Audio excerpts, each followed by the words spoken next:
Good morning and good afternoon to all attending the webinar. My name is Mark Davison and I'm the Group Vice President for Engineering and Technical Services at PDMS Group, and I'll be chairing today's panel session. Firstly, some background to PDMS as an organisation and my wider industry experience. PDMS are a multidiscipline engineering, procurement, construction and commissioning company, and they provide engineering and technical services to the global energy industry. As part of my role, I'm responsible for the technical leadership of the business and its operations, covering all product lines, including conventional oil and gas, renewables, and new energy. I'm a chartered engineer with an MBA with over 25 years of experience in project management across multiple energy and markets. We are here today to discuss the energy transition within the Middle East and how that can be achieved.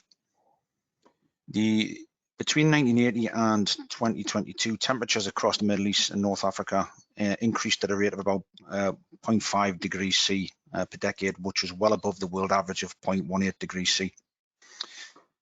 Just as there is across the world an urgent need to accelerate the energy transition, even more so in the Middle East, considering the significant role the region plays in the global energy market.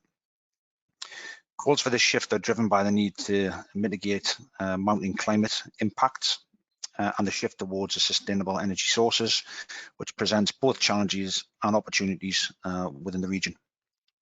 But how can the region accelerate the progress and ambition?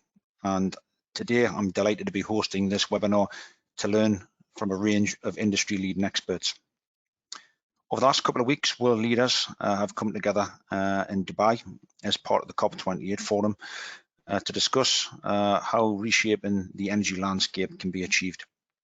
This gathering has showcased a shared commitment to addressing the challenges and seizing the opportunities in the global energy transition.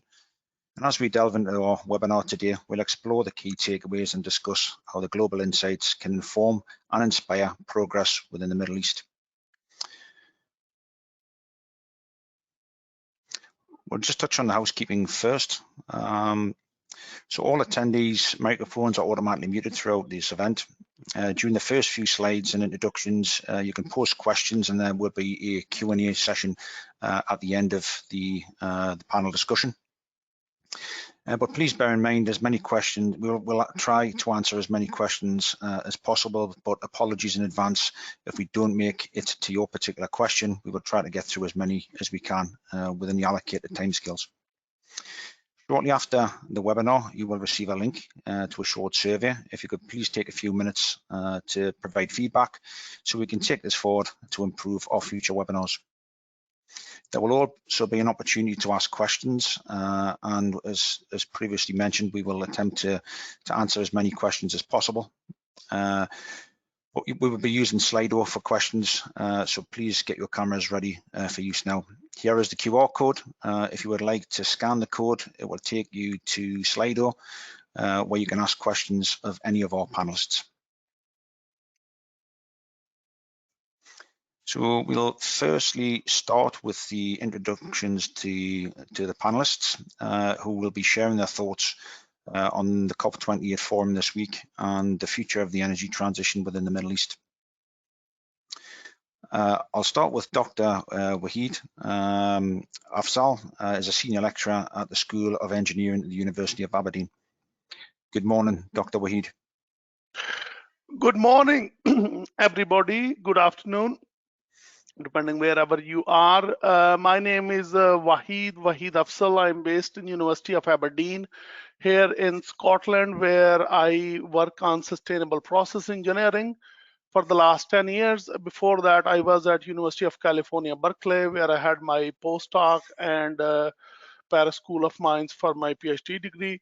My specialization is process engineering with focus on sustainability. Latest research that I lead here in Aberdeen is about waste utilization for the production of energy, particularly waste plastics to different fuels. And I am also interested in carbon dioxide utilization to add supply chain value to the supply chain, particularly using it as a avenue for building materials. Very, very happy to be here and looking forward to learn from fellow colleagues. Thanks, Dr. Wahid, and a great introduction. And next we have Timmy Onitri, an environmental, social and governance audit and assurance leader. Good morning, good afternoon, Timmy. Hi, good afternoon here from Dubai. Thank you, Mark. I am Temitope Onitiri. I am an ESG assurance and audit leader. And basically what I do is I help stakeholders and investors build trust in the performance disclosures of their companies, both financial and non-financial reports. I've spent the last 2 decades working with KPMG Nigeria, and in the last 2 years, I have lived in the UAE. I am happy to be here, and I look forward to sharing my perspectives and learning from you all. Great, thanks, Timmy. And lastly, across to Piotr, who is Group Vice President DP World. Thanks, Mark. Good afternoon from Dubai. Good morning to everyone in Europe and other parts of the world. Piotr Konopka here. I'm a Group Vice President at DP World. I'm responsible for our decarbonization and energy programs globally across ports and terminals, logistics, and maritime assets. I'm a mechanical and sustainable energy engineer by background, and before DP World, I've spent a number of years in management consulting around the energy transition. Great, thanks Piotr. So just taking those introductions into consideration, there's significant experience of what is needed for a sustainable energy transition within the Middle East. And we have a real opportunity to generate a very positive discussion today in and around the energy transition landscape in the Middle East. From engineering skills, the role of research and technology, to the role of the industry, and the possibility of making oil and gas, the Middle East less reliant on oil and gas. The discussion now will involve how we navigate these key challenges for a more sustainable energy future. The first topic we'd like to discuss is the energy trilemma. And the world is facing a global energy crisis of unprecedented depth and complexity. Where the energy crisis of the past is centered on oil, the energy crisis of today has multiple dimensions, not just oil and gas, but coal, electricity, food security, and the world's collective ambition to tackle climate change. So how do we balance economic viability and environmental sustainability as we transition towards cleaner energy? And first, I'd like to just set a little bit of the context of, I think, one of the most prominent discussions as part of COP28 this week, and how do we secure our energy future, making our energy future cleaner, but ensuring that our energy future is affordable. And to do this will require not just diversification from one single energy source, but to change the nature of the energy system itself. And though achieving net zero will ultimately result in a significant decline in the use of fossil fuels, in the short term, traditional hydrocarbons will play a dominant role in the energy security and overall energy transition roadmap as we transition to 2050 and beyond. So I'd like to open up the debate and to get the views of the panel on this, and I'll first pass across to Piotr on that. Sure. So when it comes to the energy trilemma, you know, the security part of it is quite crucial when it comes to all the kind of oil-rich Middle East economies. You know, when you look at countries in the region, for example, last year the Omani economy was 80% reliant on oil and gas revenues, similar to Saudi.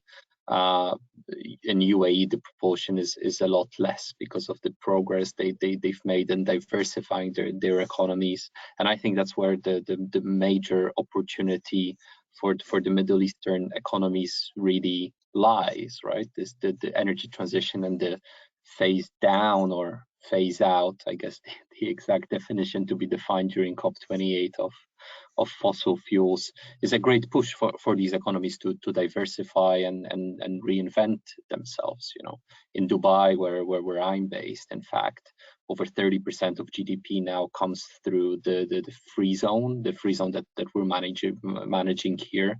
The rest is tourism, financial services, real estate. I think that's a great case study of how you can diversify away along with the energy transition. No, that's a great point. And obviously, a lot of the focus area is in and around decarbonisation of existing oil and gas operations, and really becoming more efficient in terms of our carbon reduction management processes. I'd like to open the discussion up to Dr. Waheed to see if he's got any views in terms of how that can be best achieved in the Middle East in the years to come. Thank you very much, Mark and Piotr, for a wonderful start. This is probably one of the most important aspects of the debate, how we can be just in our transition from where we are to a net zero future without threatening the job securities, economic security, energy security, and not forgetting the key issue is sustainability here. And that's where my focus of the comment would be. But there are a number of opportunities to improve sustainability while looking at the existing supply chain in the short term and medium term. However, in the longer term, we have to look away from fossil fuels as an inevitable situation. There is no way out of it that we can continue business as usual by somehow belt tightening, carbon emission reduction planning. It would not be possible. For example, if we solely rely on carbon capture and utilization and storage, we would require a capacity of 32 gigatons, billion tons of carbon dioxide capture and storage, which is impossible to do that. The cost required for that would be prohibitive, as much as the energy cost of global energy cost is today. So that won't be happening. So what we can do very quickly in the medium term is to tighten our belt around reduction of carbon dioxide emissions. Fortunately for the Middle East, the global carbon intensity for the operations, production, transportation of hydrocarbons at the moment in the Middle East is quite low. The lowest in the world is Norway at the moment, and next are UAE, Saudi Arabia, and Kuwait. They are well below international average of carbon emissions from fossil. For example, the global average of carbon dioxide per billion oil equivalent oil is about 105 kilogram carbon dioxide, more than 100 kilogram carbon dioxide equivalent. Every barrel of oil equivalent based on oil, and 65 for gas. All the countries I mentioned in the Middle East, they are well below this global average. And this gives a little bit of leeway, but that also gives a lot of opportunities. For example, there is Norway's example, which has no flaring policy since 1970s and have very strict legislation since 1961 when they introduced their carbon tax, about 70 to 80 US dollar per ton of carbon dioxide at the moment, which will be tripled in a few years' time. Saudi and other countries in the Middle East, UAE included, they can benefit from these opportunities and develop frameworks which further tightens the reduction of carbon emission, for example, from flaring. At the moment, there are no anti-flaring laws in the region, many places, but Saudi Arabia has did a lot of work in this sphere, and UAE, although as a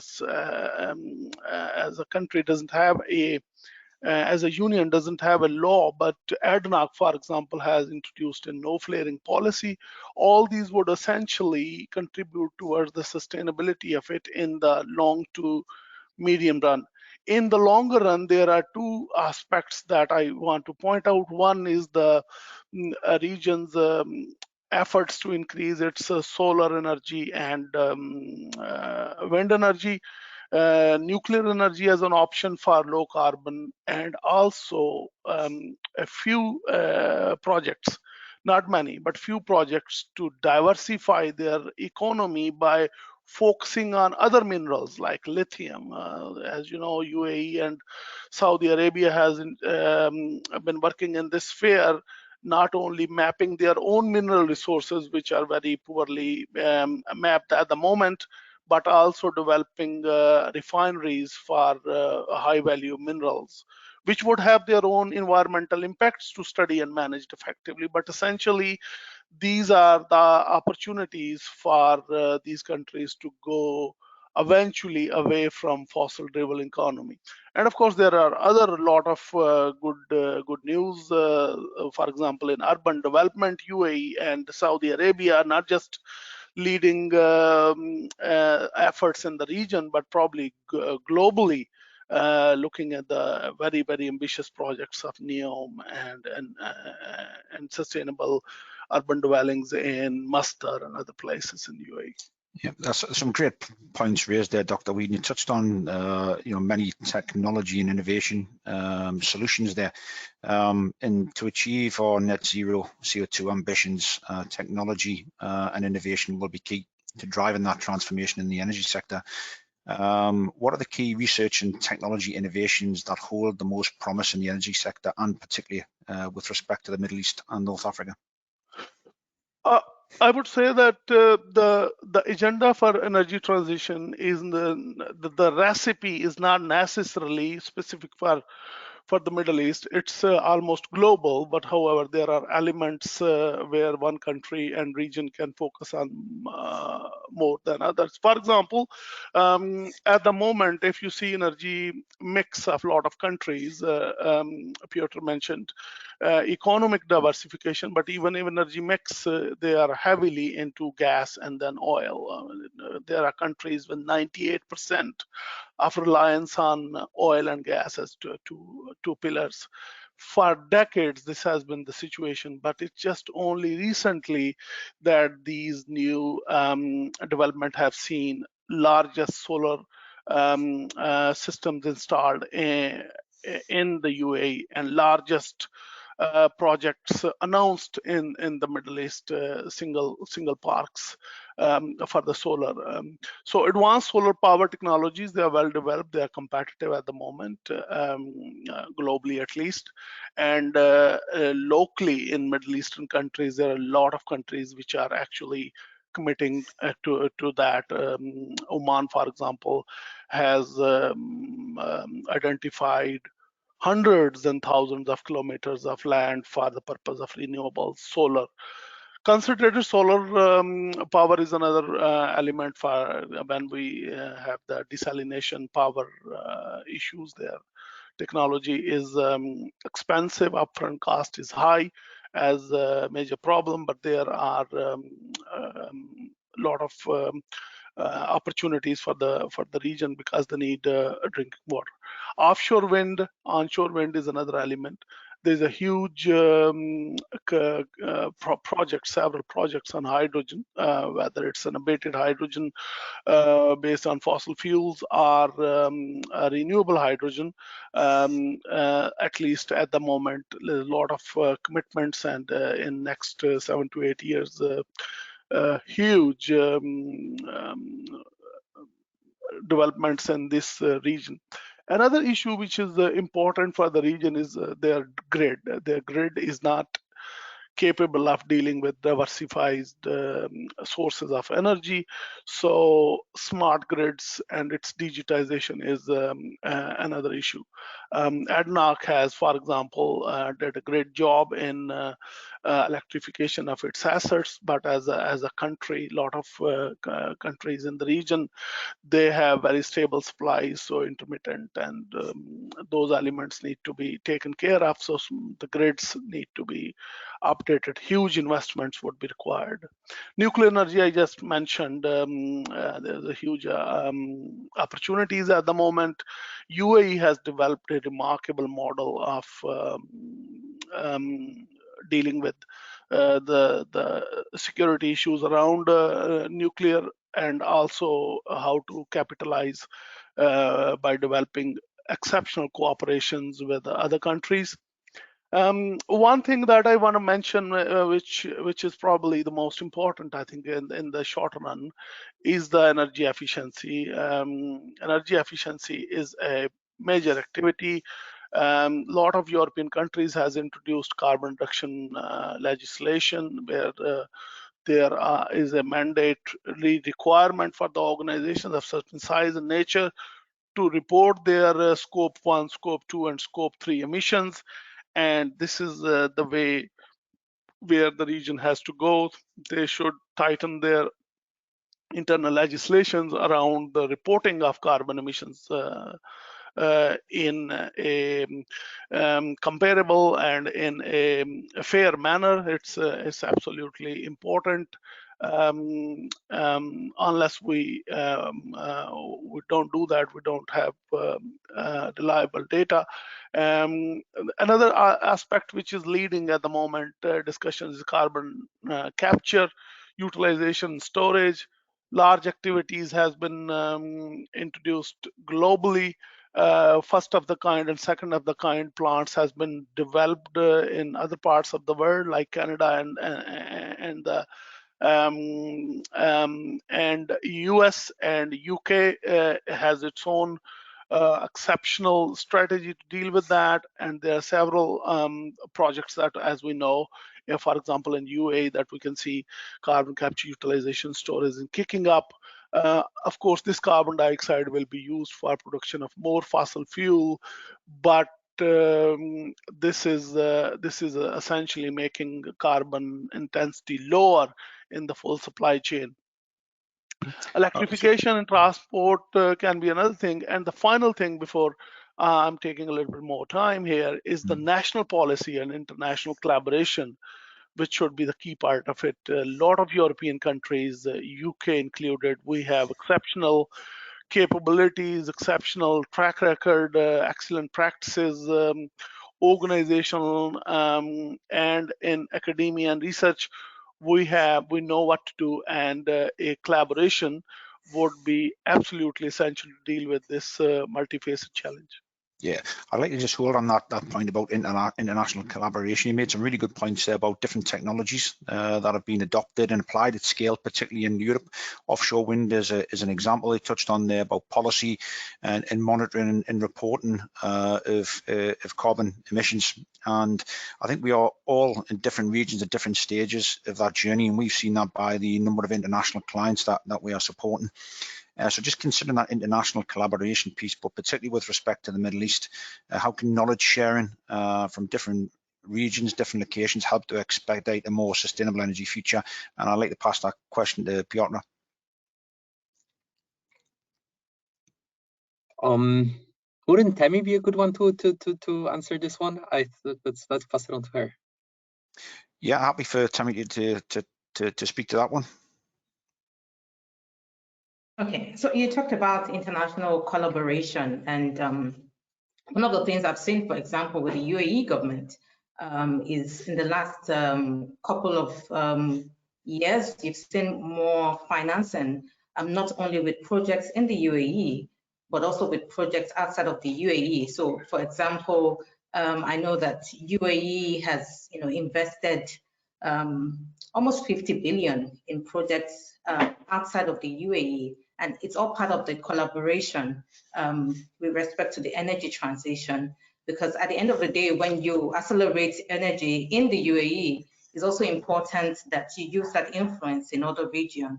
And you see investments going to other regions in terms of this development. So definitely international collaboration, knowledge sharing is important. Dr. Wahid talked about best cases in some part of Europe. You see that knowledge sharing being transferred across the globe, so that the development is not just in one region, but the rest of the globe benefits from it. That would be my contribution. Yeah, the reason I asked Temi because I thought she was better to talk about the government partnerships. I can talk about corporate partnerships around decarbonization, which are absolutely crucial. The reason they are very important for us is that there isn't a single company in the world that can solve decarbonization or the energy transition. You know, take an example of shipping. You need the technology and engineering players to develop a vessel. Then you need chemical companies and fuel producers to help with the fuel, whether it's hydrogen, ammonia, methanol, and so on. You need local ports and local port authorities to bunker these fuels. Then you need collaboration to ensure that the right fuels are in the right place. Otherwise, you may end up, you know, starting with a methanol powered vessel in Rotterdam to get to Singapore just to find out that they only have ammonia there. So you know, without international collaboration, all of this will fall apart. And you know, the same example will apply to logistics, for example, and anywhere else where you need the future of fuels. Regulation is also very important. In the ports industry, something that we are working very closely on now with our competitors, and you know, that's an important word here, because there are a lot of topics that we're touching on in decarbonization that we are working on with players and market players that we probably wouldn't have before because they were our competition. However, when it comes to things like electrifying equipment in the port, you know, I don't know if there's much competitive advantage you can get, but we need to collaborate together to send the right demand signals, to set the right standards for new types of equipment,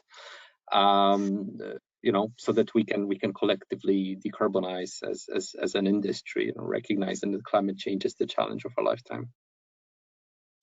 Great. Just following on from that theme of a sustainable energy future, which will undoubtedly mean transition away from hydrocarbons, and how can the industry address the social and economic concerns related to the transition, particularly with respect to workforce displacement and community impact? And Temi, I think you're probably best placed within the panel to discuss that one. Well, thanks, Mark. You've raised a valid question, and I believe that there are three key elements that must be considered. The first is sustainability strategy. I believe that large companies must have a sustainability strategy embedded in their business strategy. And you know, and when I say embedded in their business strategy, it can't be a standalone from your business strategy. It has to be part of the business strategy, and it's also imperative that it incorporates the country's sustainability strategy. So, for example, I know that in the UAE, the government has defined strategies and roadmap to achieve net zero and clean energy by 2050. So it's important that companies also look at where the country is headed, the roadmap, and incorporate that in their strategy. And what does having a sustainability strategy do? It helps companies to identify the opportunities, the new business models that might emerge, the risk and challenges, and more importantly, help them to plan better. We've seen companies like Total rebrand to become Total Energies as they gradually transition from hydrocarbons. So it's important that companies also follow that same model. It can't be, you know, wait till crunch time. It has to be a gradual process in getting to that. Secondly, I would say engagement and policy participation. It's very imperative that companies are involved in the policy development and formulation. And this is important because you want relevant policies that incorporate the business environment challenges. And effective policies, when it does happen, what will happen? You see scaling of clean energy projects, you see, you know, lots of job creation and a growth in the business ecosystem. And from what I've seen, financing seems to be the biggest challenge. Mark, you raised the question initially in terms of energy trilemma. Affordability is one of the issues. And how would energy be affordable if the cost of capital is high? So, you know, we've heard terms like green financing, sustainable financing. These are important to ensure that the cost of capital is low for these new investments. Policies that promote conducive and a supportive environment is also important as we transition away from hydrocarbon. And most importantly is the fact that right now the funding levels, I was looking at the report and it talked about, you know, the regional funding level in the UAE being less than 2% of the global VC funding, which shows that the risk appetite in that area is a bit low. And this is where, you know, government comes in terms of policies that will ensure that investors and companies are encouraged to invest in projects relating to green energy. Finally, I'll say talent development.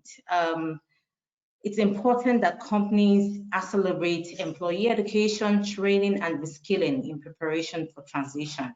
And what we'll see is with the increased focus on renewables and clean energy, there will be increased demand for relevant skills and experience. And now is the time for students and literally everyone in the oil and gas sector to take relevant courses and be prepared for the opportunities that will come with scaling the clean energy sector.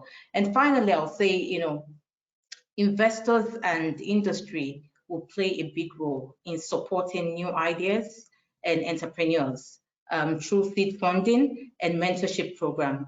All of those have to work together. Private, public sector have to work in partnership to ensure that the challenges arising, or I would call it the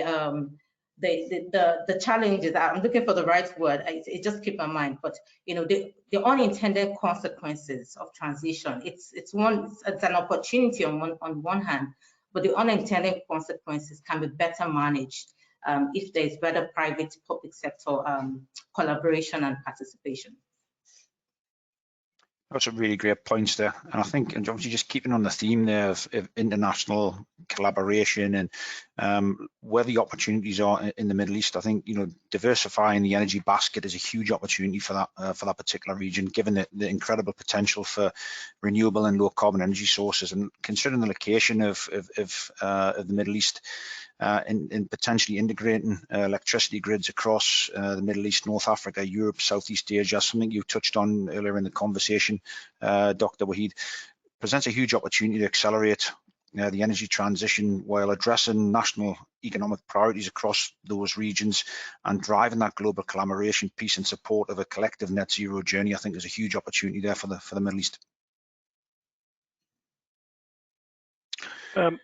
Absolutely, the collaboration would be the key, because no country, no region can do that alone. Number one, and there are already signs of international collaboration around the world, and Middle East is no exception. One thing that I wanna double down is the probably a local appetite for sustainability, a local dimension of sustainability, pressure from the public on the governments and on the companies to do that would require some effort for the governments and for the education sector to educate people around that. Because once that is there, we have seen in Europe that organizations are forced to rename themselves. Total became Total Energy. Other companies went away from that because that element of public, which understands that Middle East is the worst hit area globally for the consequences of the climate change, and we must do something at a dramatic pace.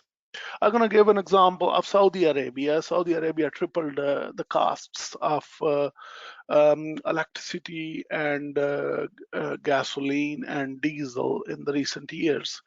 And that has, of course, that will have other consequences, and they are managed, as Tammy was pointing out, like making sure that the poor people are middle income people in the country are not badly affected. So they are managed using the social welfare system, but decreasing subsidies has a positive impact on sustainable consumption behaviors in the country by increasing the cost, increasing the price of electricity and fossil resources paid, tripled. I just want to emphasize that still the cost, the price that the consumer pay in Saudi Arabia, for example, is 70% lower than the global average. But nonetheless, this has a great consequence on the consumption behavior and raising awareness. Another aspect can be electric vehicles. Several countries in the region have free electricity available for the consumers, and great push for electric vehicles, how to make their cities cleaner, and so on and so forth. So, of course, ADNOC or Aramco can be leader in one sphere of type of research and activities, but in another sphere they are dependent on the expertise of other players. So collaboration is a key. Another aspect that I just touched upon earlier is untapped resources away from fossil fuel, which are mineral resources, lithium, for example, or bauxite, or other ores. Both Saudi Arabia and other countries, they have an exceptional capabilities in petrochemical, which are transferable to refining and exploration of other mineral resources, which are absolutely essential for energy transition, for example, for battery storage, for different materials required. And that's where a lot of expertise in the West, in the UK, for example, exist, and collaboration would be absolutely essential. Third aspect that I want to mention is a leadership role of the region in higher education, in women empowerment in the recent years. A large number of exceptionally talented people are gathered in exceptional universities with huge investment in the region, and they are given freedom to develop their research and activity and collaborate across the channel, across the country, across the globe, and that is actually having a great impact to raise social awareness, to raise awareness in policymakers, and to prepare the countries for a just transition. Great. Well, thanks, Dr. Waheed. We're starting to get a number of questions in, so I think it's a good opportunity to start working through the Q&A session and the questions that have been raised from the audience. So start with this is a great question, and a topic that's been raised, I think, in recent days at COP28, and about the phasing out of fossil fuels, and what does that mean in reality in the context of a just transition. And particularly more relevant, I think, to the Middle East, where they're actually forecasting a 4% year-on-year growth of hydrocarbons, both in terms of use and export to 2030. So how can these be balanced with the Middle East? And who would like to go on first? Piotr, would you like to go on that one first?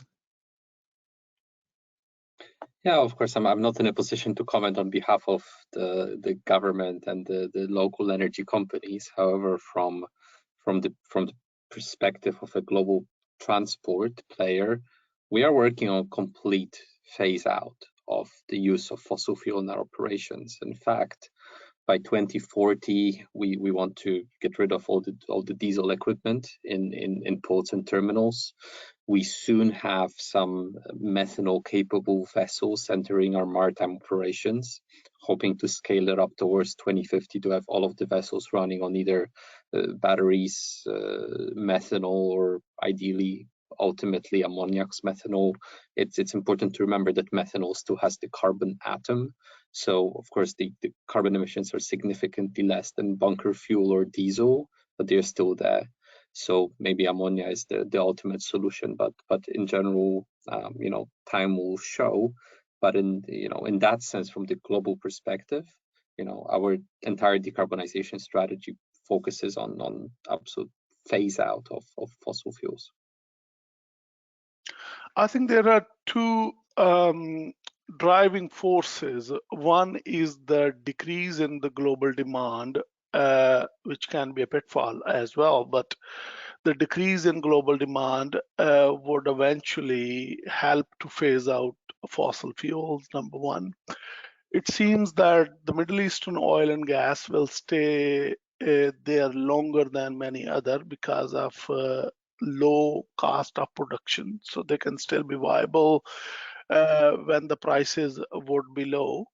This can be one thing that we will see. Probably we will see a peaking in next 8 years if the renewable energy initiatives across the globe continue and even double down. So that will be probably the time. We are far away from seeing announcement that no more fossil fuel new projects in the near future, but we will be there. Probably we are close to saying in this COP that there will be no coal plants, unabated carbon emission. That's probably the closest we are that we can say, okay, if we have to build a coal-fired power plant, it must be an abated one with carbon capture, utilization, storage, supply chain, so that the carbon emissions don't end up in the atmosphere.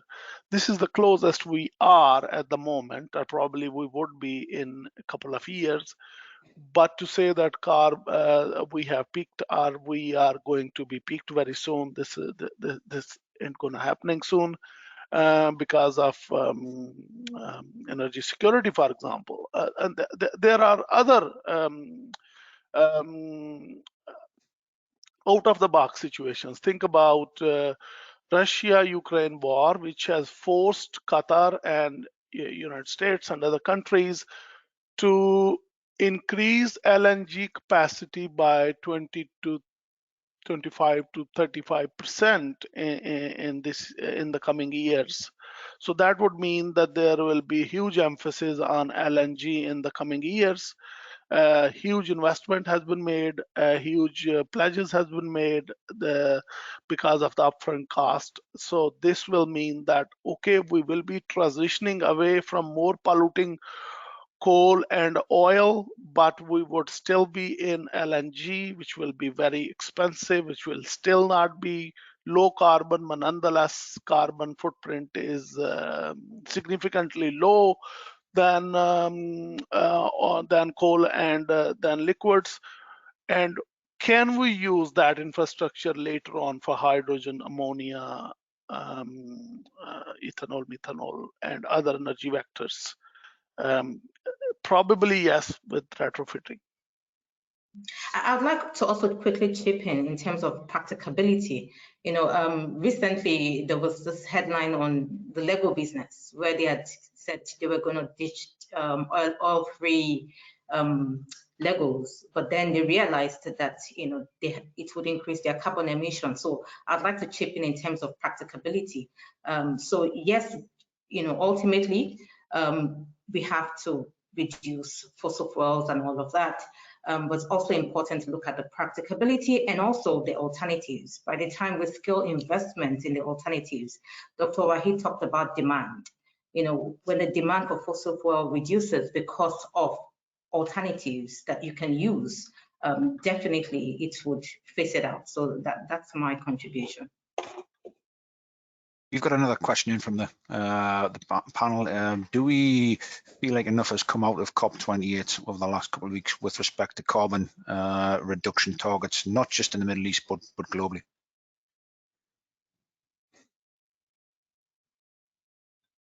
So is it about what we are expecting? I missed the first part of the question. Yeah, do we think there's enough has come out of COP28 with respect to carbon reduction targets, not just in the Middle East, but globally? I guess we don't have the clear picture until Piotr will tell he's there in next 24 hours or maybe a little more. So what is happening behind the closed door is difficult to assess. What would be my wish list? I can talk about that. What I want to see, for example, I would echo International Energy Agency's wish list for COP28, which has 5 elements. First element is to triple the installed capacity of renewable energy globally. Middle East is no exception to that. Second is energy intensity improvement, which is reduction of scope 1 and scope 2 carbon emissions from oil and gas infrastructure, supply chain. Middle East is leading that because the fossil resources we have there are easy to produce, but they are doing a great job. But nonetheless, we want a pledge to reduce carbon emissions, to reduce energy intensity of production and whole supply chain, doubling down the effort where we are now. Then we want to see a decline of fossil demand organically, because of the growth of tripling of the renewable energy infrastructure. There are huge pledges around the world. Middle East is leading in many of them. Then we want to see the fossil methane emission, fugitive emissions, to be reduced by 75% in the next 7-8 years till 2030.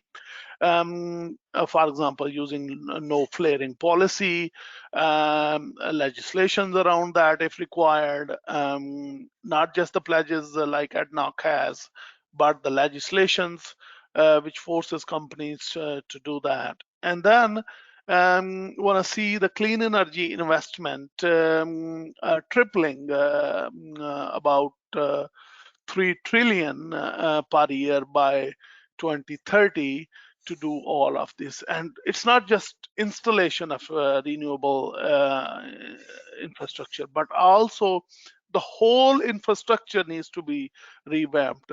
Grid can be one of the major things to deal with. Transportation, public transportation, and of course the buildings and infrastructure, heating and cooling of built environment, and sustainability of that would be great. So there's a big some great points made there, Dr. Weed. I'd just like to thank the fantastic panel for the contributions today, and the audience for the questions. Apologies we didn't have an opportunity to get through all of them.